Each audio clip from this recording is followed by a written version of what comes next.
Start सुरू करूया. 8 August आजचं एडिटोरियल इकॉनॉमिकल आहे आपलं. RBI शी रिलेटेड.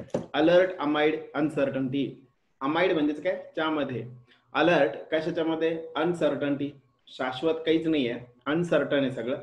याच्याशी रिलेटेड एक अलर्ट देण्यात आलेला आहे, एक सूचना देण्यात आली on RBI holding interest rates. मग जे काही इंटरेस्ट रेट वाढणार होते त्याला काय करण्यात आलं? RBI कडनं होल्ड करण्यात आलं, म्हणजे थांबवण्यात आलं. ठीक आहे, त्याच्याशी रिलेटेड आहे. नेमकं काय आहे ते आता आपण बघू. आपल्याला आज पॅराजंबलचे क्वेश्चन सॉल्व्ह करायचे आहे. म्हणजेच आपल्याला काय करायचं आहे की 2 मिनिटांमध्ये जे पण सेंटेन्स आहे त्यांना प्रॉपरली अरेंज करायचं आहे आणि मग त्यानंतर आपण काय करू, करेक्ट सिक्वेन्स नेमकी काय आहे ते आपण बघू आणि त्याच्यासोबतच एक्सप्लेनेशन जे आहे ते पण बघू. ते क्वेश्चन्स घेण्याच्या आधी आपण काय काय व्होकॅब आहे, काय वर्ड्स आहेत ते एकदा जस्ट बघून घेऊ. To keep its powder dry म्हणजेच काय? इडियम आहे. वेट करणं थोडक्यात. बिफोर टेकिंग ऍक्शन, एखादी ऍक्शन घेण्याच्या आधी वेट करणं म्हणजेच to keep its powder dry. Unprecedented म्हणजेच काय? Never done or known before, अगोदर माहिती नसलेला, असा, अचानक होणारा. एज्ड ओव्हर ही पण एक फ्रेज आहे, त्याचा अर्थ होतो की एखाद्यावरती दुसऱ्याचं ऍडव्हान्टेज असणं.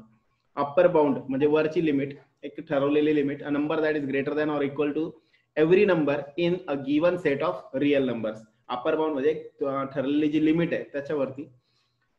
वोविंग म्हणजेच काय असणार? शपथ घेणं किंवा प्रॉमिस करणं. अकोमोडेटिव्ह म्हणजेच काय?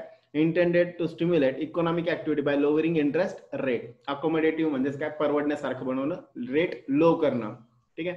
प्रॉग्नोसिस म्हणजेच प्रिडिक्शन, फोरकास्ट करणं एखाद्या सिच्युएशनला. हेडवाइंड्स म्हणजेच काय? ट्रबल्स, वाक्य, आपल्या कामामध्ये येणारे अडथळे म्हणू शकतो आपण, किंवा विपरीत परिस्थिती. ठीक आहे. मॅक्रो इकॉनॉमिक, मग 2 आपण बघतो आपण, एक मायक्रो असतो आणि एक मॅक्रो असतो. मायक्रो म्हणजे छोट्यातलं छोटं, त्याच्याशी रिलेटेड. आणि मग जर मोठं म्हटलं म्हणजे लार्ज क्वांटिटीवरचं, तर that is macro. Macro economic म्हणजे ओव्हरऑल सगळ्याचं सगळं, आणि मायक्रो मीन्स छोट्यातलं छोटं. स्कर्ट्स म्हणजेच काय? एखाद्या प्रॉब्लेमला अवॉइड करणं, थांबवणं. अनटँगल म्हणजेच काय? एखाद्या प्रॉब्लेमला सॉल्व्ह करणं किंवा त्याला डील करणं प्रॉब्लेम सोबत किंवा डिफिकल्टी सोबत.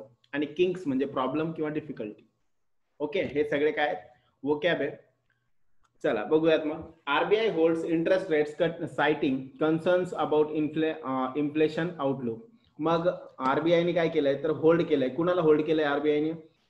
इंटरेस्ट रेट जे होते त्याला होल्ड केलंय, साइटिंग कन्सर्न्स. साइटिंग मीन्स दृष्टिक्षेपात घेणं, कन्सिडर करणं म्हणू शकतो आपण इथं. कन्सर्न्स, कोणते कन्सर्न्स, कोणती भीती? अबाउट इन्फ्लेशन आउटलुक, ज्या पद्धतीने इन्फ्लेशन वाढत चाललंय, ज्या पद्धतीने महागाई वाढत चालली आहे, त्याला विचारात घेऊन RBI न सध्या इंटरेस्ट रेट जे आहेत त्याला म्हणजे त्याला जे आहे तर होल्ड करण्याची, वाढवणं जे आहे त्याला काय करणं? होल्ड करून ठेवणं, याच्याशी रिलेटेड जे आहे ते डिसिजन घेतलेली आहे, त्याबद्दल आर्टिकल आहे. ठीक आहे. पॅराजंबलचा क्वेश्चन आहे, बघूयात मग. सगळेजण ready? Time starts now.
Time off बोलो बघूयात मग वाचून झाला असेल.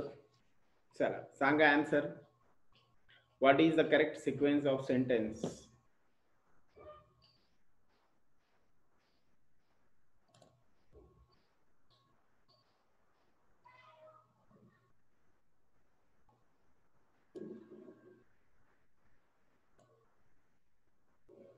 बी बी बी बी सगळ्यांचा आन्सर बी येते. बघू आपण काय answer. Aarti B, Ishana B, M D M P, Nikita B, Vishnu B, AK47 B, अजून एक कुणी आलं, सायली बी. ठीक आहे, चेक करूयात. ऑलमोस्ट सगळेजण म्हणतात बी. सगळ्यांचं करेक्ट आन्सर आहे BCAD. द RBI हॅज, बघूयात आपण नेमकं काय म्हणतात आता. The RBI has prudently decided to keep its powder dry. Keep its powder dry म्हणजे काय करणं? वेट करणं डिसिजन साठी. प्रुडेंटली मीन्स कन्फर्म करणं. सो RBIने असा विचार केलाय, सगळीकडच्या विचारात घेऊन असा विचार केलाय की कशाला होल्ड करणं किंवा वेट करणं? फॉर नाऊ, सध्या तरी वेट करणं. Sighting the extreme uncertainty that कॅरेक्टराइज्ड the current outlook for inflation and economic activity. जसं की इकॉनॉमिक ऍक्टिव्हिटी आहे आणि सध्याचं इन्फ्लेशन पाहता आरबीआयने जे आहे तर सध्या काय केलेलं आहे? एक्स्ट्रीम अनसर्टनिटी, पुढे सगळं काही अशक्य म्हणजे अनसर्टन वाटतंय, खात्रीदायक वाटत नाहीये. सो अशा केसमध्ये काही डिसिजन घेणं जे आहे ते काय केलेलं आहे? थोडंसं होल्ड केलेलं आहे, थोडं थांबवलेलं आहे. Observing that the unprecedented shock. Unprecedented म्हणजेच काय असतो? अनएक्सपेक्टेड.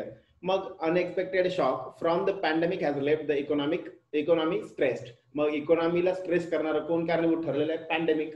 मग हे जे काही कोरोना व्हायरस जे पॅन्डेमिक आलं त्यामुळं इकॉनॉमीला जो शॉक बसलाय त्याचा विचार करून आणि इकॉनॉमिक ऍक्टिव्हिटी किंवा इन्फ्लेशन बघून सध्या डिसिजन्स जे आहेत त्या काय केलेल्या आहेत? होल्ड केलेल्या आहेत. आता इथं कॉमा आलेला होता म्हणून सीच्या नंतर ए येणार आहे हे तर मात्र कन्फर्म होतं. ठीक आहे, मग त्यानुसार द RBI सेड, पुढे RBI काय म्हणालं ते बघा. RBI said that while the monetary policy committee recognized the primacy means importance किंवा preference म्हणू शकतो, primacy of supporting a recovery, it was necessary, mindful of its inflation targeting mandate. The RBI said that while the monetary policy committee recognized the primary, म्हणजेच काय? RBI मध्ये जर आपण बघितलं तर काय होतंय? आरबीआय पुढे असं म्हणतं की मॉनिटरी पॉलिसी जी आहे त्याच्यामध्ये रिकॉग्नाइज केलं जात आहे. काय रिकॉग्नाइज केलं जात आहे? सपोर्टिंग अ रिकव्हरी. एक रिकव्हरी जी आहे म्हणजे आरबीआयचं पहिलं आर्थिक धोरण जे असणार आहे त्यामध्ये काय नेमकं महत्व दिलं जाणार आहे? कशाला? अ रिकव्हरी. रिकव्हरीला जे ते महत्वाचं स्थान दिलं जाणार आहे. It was necessarily mindful of its inflation targeting mandate. आणि या माध्यमातून यासोबतच हे सुद्धा गरजेचं ठरेल की इन्फ्लेशन जे आहे ते काय करते? मॅन्डेट काय असतं? ठरवून दिलेलं. मग जे काही ठरवून दिलेलं टार्गेट आहे त्याला काय केलं जात आहे? टच करतंय कोण? इन्फ्लेशन. इन्फ्लेशन म्हणजे थोडक्यात महागाई. ठीक आहे, मग ह्या रिकव्हरीला जसं जसं वाढवलं जात आहे किंवा त्याच्यावर जसं फोकस केला जातोय त्या पद्धतीने जे इन्फ्लेशन आहे ते सुद्धा काय होत गेलेलं आहे? वाढत गेलेलं आहे. The picture on prices is clouded bye means what? Or covered by म्हणू शकतो आपण त्याला. मग जे पिक्चर आहे प्राइसेसचे ते काय झालेले आहेत? Covered by many uncertainties. आणि म्हणून ह्या सगळ्यांमध्ये काय झालेलं आहे? बऱ्याचशा अनसर्टनिटीज, अनसर्टन थिंग्स ज्या आहेत त्या काय झालेल्या आहेत? समोर दिसत आहेत. ओके, क्लिअर सगळ्यांना? चलो सेकंड क्वेश्चन बघूयात. रेडी सगळे? रेडी का? चलो टाइम स्टार्ट्स नाउ.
कृष्ण आत्महत्या केली काय माहिती आत्महत्या.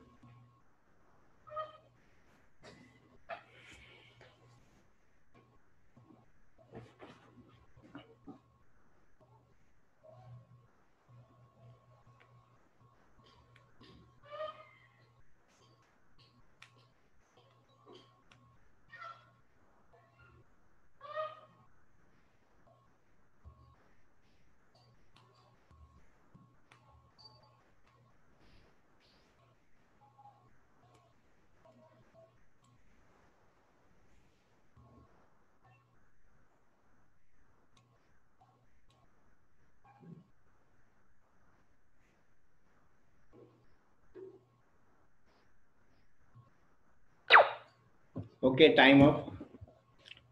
सगळ्यांचं रेडी करून झालं? करा ट्राय आता, बोला.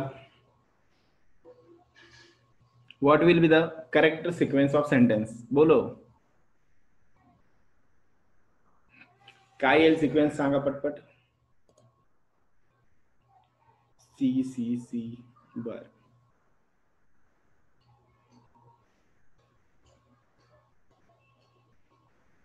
चलो देखते हैं क्या है exactly sequence. B C D A म्हणजेच सी करेक्ट आन्सर आहे. ठीक आहे, बघूयात नेमकं काय मीनिंग काय होतात ते आता आपण बघू. रेडी सगळेजण? While the provisional June CPI, जून मधलं प्रोव्हिजनल, प्रोव्हिजनल मीन्स अजून कन्फर्म नाही आहे असं, जे सीपीआय, सीपीआय म्हणजेच काय, कन्झ्युमर प्राइस इंडेक्स, इन्फ्लेशन असतं ते, रीडिंग ऑफ, त्याची रीडिंग किती दाखवली आहे? 6.1% had edged over. Edge over म्हणजेच काय, मोर जेवढं आहे त्याच्यापेक्षा क्रॉस करणं, एज्ड ओव्हर म्हणजे जास्तीचं ठरणं. More the upper bound of the mandated medium term goal of 4% plus minus 2%. ठीक आहे, म्हणजेच काय झालं बघा, इन्फ्लेशन रीडिंग जी आहे प्रोव्हिजनल जून मधली ती किती झाली आहे? 6.1%. जिने क्रॉस केलंय कशाला? अप्पर बाउंड लिमिट जी होती त्या लिमिटला, टर्म गोलची जी लिमिट आहे तिला काय केलंय? क्रॉस केलंय. जी किती असायला पाहिजे होती? 4% एवढी, प्लस किंवा मायनस मध्ये. ठीक आहे, पण ती किती झाली? 6.1, म्हणजे ती खूपच काय झालेली आहे, सॉरी, ती जी आहे तर ती खूपच काय झालेली आहे, खूपच जास्त जी आहे 2% जवळपास ती काय झालेली आहे? वाढलेली आहे. ठीक आहे, 2.1% जवळपास. 4 असायला पाहिजे, ती 6.1 आहे. A spike in food prices, आणि कशामुळे झालंय? Spike means growth. A spike in food prices as well as cost push pressure from higher transport fuel and raw material prices वर combining to obscure. Obscure means unclear the inflation outlook. मग जर आपण बघितलं की फूडच्या prices इतक्या वाढल्या जात आहेत, किंवा जे काही प्रेशर वाढतंय कशावरनं? Transport fuel. मग फ्यूलचं जे काही ट्रान्सपोर्ट साठी लागणारं जे फ्यूल आहे त्याची जी त्याच्यामुळे जे प्रेशर पडतंय, and raw material prices we are combining to obscure. आणि रॉ मटेरियलच्या सुद्धा ज्या काही प्राइसेस आहेत आपण काय होत चाललंय, एक्झॅक्टली कळत नाहीये आणि अनक्लिअर.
सगळ्यांना दिसतंय? आवाज येतोय?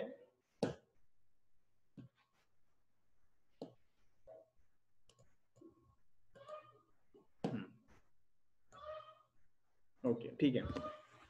पुढे मग जर आपण बघितलं की फूड प्राइस मध्ये पण फूडमध्ये पण इन्क्रीज झालेली आहे प्राइस, त्याच्यानंतर ट्रान्सपोर्टचे फ्युएलचे प्राइसेस वाढलेले आहेत, त्याच्यानंतर रॉ मटेरियलचे प्राइसेस वाढलेले आहेत. या सगळ्यांमुळे आपल्याला काय दिसतंय की इन्फ्लेशन जे आहे ते एक्झॅक्टली लक्षात येत नाहीये, किती वाढणार किंवा किती कमी होणार ते लक्षात येत नाहीये. ठीक आहे. सेकंड, वो करणं, VOW, वो म्हणजेच काय असतं, प्रॉमिस करणं. So vowing to, promise to ensure that the policy stance remains accommodative for as long as needed to revive growth. जर आपण बघितलं की प्रॉमिस जो आहे किंवा विश्वास ठेवला असा की पॉलिसी जी आहे ज्या पद्धतीने काम करेल त्या पद्धतीने accommodative for as long as needed to revive growth, ज्या पद्धतीने ती कमी करणं किंवा मेंटेन करणं जे होईल त्या माध्यमातून काय होणार आहे, ग्रोथ रिवाइव्ह होऊ शकते. Governor Shaktikanta Das emphasised, emphasise means forcefully सांगणं, दॅट गव्हर्नर शक्तिकांत दास जे आहेत त्यांनी असं सांगितलं की RBI was ready to act on rates once a durable reduction in inflation was sighted. जसं की RBI जे रेट वरती काम करायला सुरुवात करेल कधी, जर durable reduction in inflation was sighted, sighted म्हणजे दृष्टिक्षेपात येणं. मग जर समजा ड्युरेबल रिडक्शन जे इन्फ्लेशन मध्ये जर रिडक्शन आलं तर काय होऊ शकतं, RBI रेडी आहे ते जे काही रेट्स आहेत त्याला कट डाऊन करण्यासाठी. ठीक आहे. फॉर नाऊ, सध्या तरी, however the projections remain less than encouraging. जर सध्या बघितलं तर प्रोजेक्शन जे आहेत म्हणजेच काय प्रिडिक्शन जे सांगितले जात आहेत ते सध्या तरी काय आहेत, एनकरेजिंग नाही आहेत. म्हणजे तेवढे जास्त एनकरेजिंग किंवा खूप जास्त आपण एक्साइट होण्यासारखे चांगले असे नाही आहे, जरा निगेटिव्हच आहे. The latest round of household expectations of price gains in an RBI survey shows that consumers expect inflation to remain elevated. Elevated means higher level ठेवणं in the near term, of finding that the RBI's assessment broadly backs. बघा, latest round of household expectation. मग सध्या जर आपण बघितलं की जे expectation आहे हाऊसहोल्डचे त्यानुसार जर बघितलं प्राइस गेन्स जे असतात, जे प्राइस मिळणं जे आहे कुणाला इन अँड RBI सर्वे, RBIच्या सर्वेनुसार जे पण हाऊस होल्डला जे काही एक्सपेक्ट असतं प्राइस गेन मिळणं कन्झ्युमरशी related, that consumers expect inflation to remain elevated in a near term. जवळच्या काळामध्ये किंवा येणाऱ्या काळामध्ये कन्झ्युमरला जे एक्सपेक्ट असेल ती जी प्राइस आहे ती काय झालेली आहे, खूप जास्त वरती गेलेली आहे. A finding that the RBI assessment broadly backs. आणि ह्याच असेसमेंटला RBI काय करते, बॅक करते, सपोर्ट करते. ठीक आहे. क्लिअर सगळ्यांना एवढं? चलो थर्ड क्वेश्चन. रेडी सगळेजण? करा ट्राय.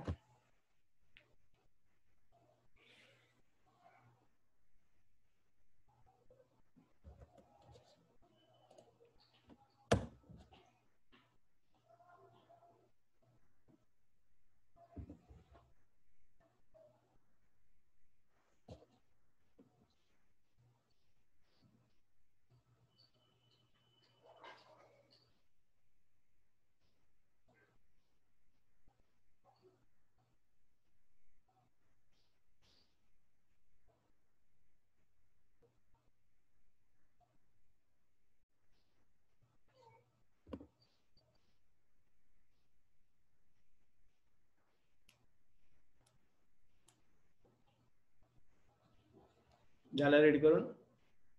ठीक आहे.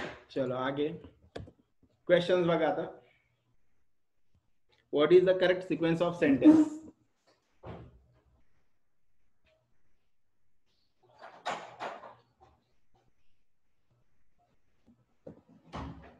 सांगा काय असेल सिक्वेन्स? सिक्वेन्स काय असेल सांगा.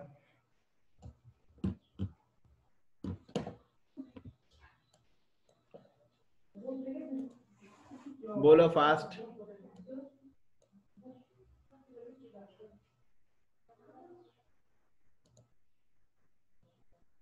ए. बर अजून? ए ए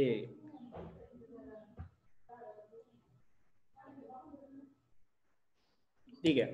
चेक करूयात काय तर. ACBD, ACBD, A option correct आहे सगळ्यांचा. बघा काय नेमकं म्हटलेलं आहे. The central bank has therefore opted to focus its energies on trying to untangle the kinks hindering the flow of credit amid more than adequate liquidity, vary lenders and severely stressed borrowers. The central bank जे आहे त्यांनी काय केलेलं आहे, म्हणूनच opted to focus, opted means accept करणं, focus जो आहे त्यांचा तो कशावरती ठेवलेला आहे, energise on trying to untangle, free करणं, कशाला फ्री करणं, किंग्स म्हणजे ट्विस्ट, प्रॉब्लेम, हिंडरिंग, हॅम्पर, जे काही आदळत आहेत किंवा पुन्हा पुन्हा समोर येत आहेत त्याला सॉल्व्ह करण्याशी related, the flow of credit, कशाबद्दल मग जे काही प्रॉब्लेम्स येत आहेत त्या प्रॉब्लेम्स मधल्या जे फ्लो ऑफ क्रेडिट आहे, म्हणजेच काय क्रेडिट लिमिट जे आहे त्याच्याशी रिलेटेड जे काही फ्लो आहे, मोर दॅन ॲडिक्वेट लिक्विडिटी. मग ॲडिक्वेट लिक्विडिटी पेक्षा सेंट्रल बँकेने काय केलेलं आहे, सेंट्रल बँक म्हणजेच कोणतं, आरबीआयशी रिलेटेड बोललं जाते, त्यांनी काय केलेलं आहे तर एनर्जाइज केलेलं आहे ऑन ट्राइंग टू अनटँगल, या ज्या गोष्टी आहेत, या म्हणजे प्रॉब्लेम्स जे आहेत त्यांना कसं सॉल्व्ह करता येईल त्याच्याशी रिलेटेड फोकस केलेला आहे. ठीक आहे. Wary lenders, careful lenders and severely stressed borrowers, आणि जे पण हायली लिक्विड जिथे जिथे वाटते ॲडिक्वेट लिक्विड त्यापेक्षा जास्तीत जास्त फ्लो ऑफ क्रेडिट जो आहे त्याला जास्तीत जास्त कव्हर करण्याचा विचार केलेला आहे. पुढे द रिस्ट्रक्चरिंग, आणि ज्या माध्यमातून नवीन स्ट्रक्चर बनवलं जात आहे, रेझोल्युशन तयार केलं जात आहे, and enhanced gold loan proposals mooted by the RBI acknowledge the sheer means large scale of the pandemic's devastation on the finance of firms and households. ठीक आहे. मग बघा काय केलं जात आहे, गोल्ड लोन प्रपोजल असतील किंवा बँकेकडनं आरबीआय कडनं काय केलं जात आहे, मोठ्या प्रमाणावर जे काही डिवास्टेशन झालेलं आहे, ज्यामुळे फायनान्स ला प्रॉब्लेम झालाय कुणाच्या, फर्मच्या आणि हाऊस होल्डच्या, तर त्याच्यासाठी नेमके काय नवीन प्रपोजल तयार करता येतात, गोल्ड लोन वगैरे प्रपोजल सारखे, तर हे सगळे जे आहे त्याचं रिस्ट्रक्चरिंग केलं जात आहे आणि नवीन पद्धतीने काय नेमकं त्याच्यामध्ये असेल याचा विचार होतोय. द ओनस मीन्स ड्युटी, कर्तव्य, now is on governor Das to ensure that the stability of the financial sector is safeguarded even as loan terms are reset to protect otherwise viable businesses. बघा मग ड्युटी जी बनते ती कोणाची बनते, governor Das यांची. काय duty बनते, ensure that the stability of the financial sector, financial सेक्टरची जी काही स्टॅबिलिटी आहे ती स्टेबल ठेवायची आहे. इज सेफगार्ड म्हणजेच काय, सेफगार्डेड म्हणजेच काय, त्याला वाचवणं, इवन ॲज लोन टर्म्स, लोनचे टर्म्स जे आहे ते सध्या प्रोटेक्ट करण्यासारखे किंवा व्हायबल बिझनेसेस जे आहेत त्या आहे किंवा नाही हे चेक करण्यासारखे असताना हे सगळं कुणाच्या हातात आहे, गव्हर्नर दास यांच्या हातामध्ये आहे. Any harm to financial stability risk, हे जे फायनान्शियल स्टॅबिलिटी आहे त्यामधली एनी पण याच्यावरती काही पण हार्म जर झालं तर ते undermining the economy as a whole, फक्त एखाद्या डिसिजन मध्ये जरी चूक झाली तर त्याचा परिणाम हा पूर्ण इकॉनॉमीवरती होणारा आहे. ओके, सगळ्यांना क्लिअर?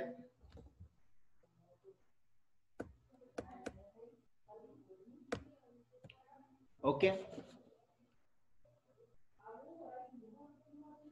एक क्वेश्चन राहिला आपला बहुतेक ना, थर्ड झाला, थर्ड क्वेश्चन झाला का?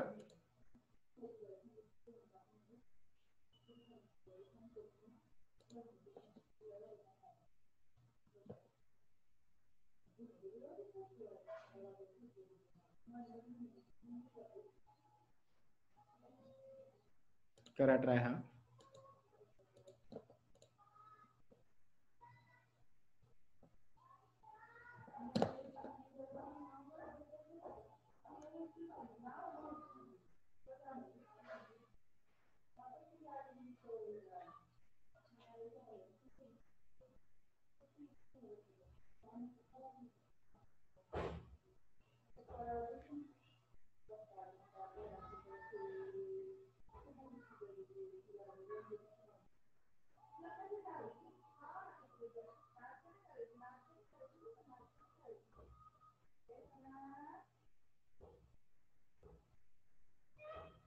ओके, सांगा सिक्वेन्स काय असेल.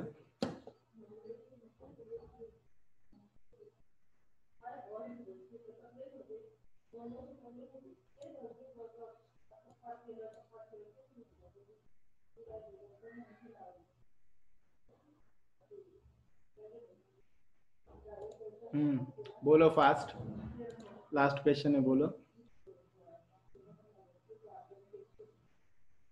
ए बर हे सांगतात बरेच जण, बघू काय तर. ठीक आहे, बघू, चेक करू. ADCB, that is a D Delhi. बघू काय करेक्ट. द प्रॉग्नोसिस म्हणजेच काय, prediction on the economy is also वरिसम. Economy वरती जे काही प्रिडिक्शन दिलं जाते ते सुद्धा काय आहे, वरिसम आहे, चिंताजनक आहे. while the RBI expect the rural economy to turn in a robust recovery on the back of a strong showing by agriculture. बघा, जसं की RBI जे आहे ते काय करते, रुरल इकॉनॉमी जी आहे ती चांगल्या पद्धतीने रिकवर व्हावी असं इमॅजिन करते किंवा एक्सपेक्ट करते. ठीक आहे. अ डिटरियोरेशन, जे की डिक्लाइन होत आहे. Consumer sentiment in central bank's July survey data undermines. जुलैचा जो सर्वे आहे तो अंडरमाइन करतो किंवा कॉम्प्रोमाइज असणं करणारा आहे असं सांगतो. The prospects for a more broad base revival in domestic demand. मग जी डोमेस्टिक डिमांड आहे ती डिमांड जी आहे ती काय होते, कमी होते, किंवा कंझ्युमरचं बिहेवियर असं आहे की ज्या माध्यमातून जे काही कन्झम्पशन आहे ते जरा कमी होतंय असं दिसतंय. Additionally external demand faces headwinds. आता बघा, पहिलं डिमांड सांगितलं, आता पुढे एक्सटर्नल डिमांड फेसेस म्हणजेच काय, ऍडिशनली एक्स्ट्रा म्हटलंय म्हणून हे ए ला लगेच लागून येईल. Additionally external demand faces headwinds. Headwinds म्हणजेच काय, ऑब्स्टॅकल्स किंवा काय अडथळे from a world economy in recession and as global trade shrinks. आणि म्हणूनच ऍडिशनली काय होतंय, एक्स्ट्रा डिमांड जी आहे ती सुद्धा आपल्याला समोरून येत नाहीये, ती कमी होते फ्रॉम अ वर्ल्ड इकॉनॉमी. म्हणून जागतिक इकॉनॉमी जी आहे ती रिसेशन मध्ये चाललेली आहे. And as a global trade जो आहे तो काय होत चाललाय, जागतिकीकरण जर आपण जगातलं कन्सिडर केलं तर काय होतंय, ट्रेड मार्केट जे आहे ते काय होत चाललंय, श्रिंक होत चाललंय, कमी होत चाललंय. Forecasting a contraction in a real GDP in the current fiscal year. जर आत्ताच्या फिस्कल इयरचा किंवा इकॉनॉमिक इयरचा जर विचार केला तर कॉन्ट्रॅक्शन इन जीडीपी जो आहे तो काय होणार आहे, कॉन्ट्रॅक्ट होणार आहे, कमी होणार आहे. The RBI rather optimistically posits. RBI जे आहे ते काय करणार आहे, होपफुल असं राहणार आहे, आशावादी राहणार आहे. कशाबद्दल, होपफुली असं सांगतं की that an early containment of the pandemic may impart an upside surprise to its outlook. Early containment जे झालेलं आहे त्यामुळं बऱ्यापैकी काय होऊ शकतं, पॅन्डेमिक मध्ये जे आहे तर आपल्याला काय होऊ शकतं, त्यामुळे जे आहे सरप्राईज आपल्याला याच्यानंतर भेटू पण शकतं. ठीक आहे. Interestingly its analysis of the macro economic environment skirts. जर आपण बघितलं तर आकर्षकरित्या जर आपण बघितलं, macro economic environment skirts, the macro economic overall सगळीकडचे जर आपण इकॉनॉमिकली ऍक्टिव्हिटी बघितल्या तर त्या एन्व्हायरमेंट मधून असं दिसतं की स्कर्ट्स करणं म्हणजे अवॉइड करणं. The potential challenges that हायटन tensions with China. China सोबत जे वाढलेले जे काही टेन्शन्स आहेत ते काय होत आहेत, हायटन झालेले जे आहेत त्याला कुठेतरी ते काय करतं, थांबवू शकतं. One of India's largest trading partners and in recent years a source of inbound foreign capital कुड पोस्ट टू द इकॉनॉमी. मग जे काही आपलं फॉरेन मध्ये आपण एक जास्तीत जास्त ट्रेडिंग ज्यांच्या सोबत करत होतो त्यांच्यासोबत वाढलेले टेन्शन्स ह्या सगळ्यांचा विचार करता पुढच्या काळामध्ये inbound foreign capital, internal, inbound म्हणजेच इंटरनल, देशातल्या देशात फिरणारं जे काही कॅपिटल आहे ती जास्त राहील आणि त्यामुळं मे बी असं होऊ शकतं की इकॉनॉमी काय होईल, बूस्ट होईल, चांगल्या पद्धतीने रिकव्हर करू शकेल. ओके, सगळ्यांना क्लिअर इतकं? क्लिअर? उर्वरित पुढील भागात good day to all of you.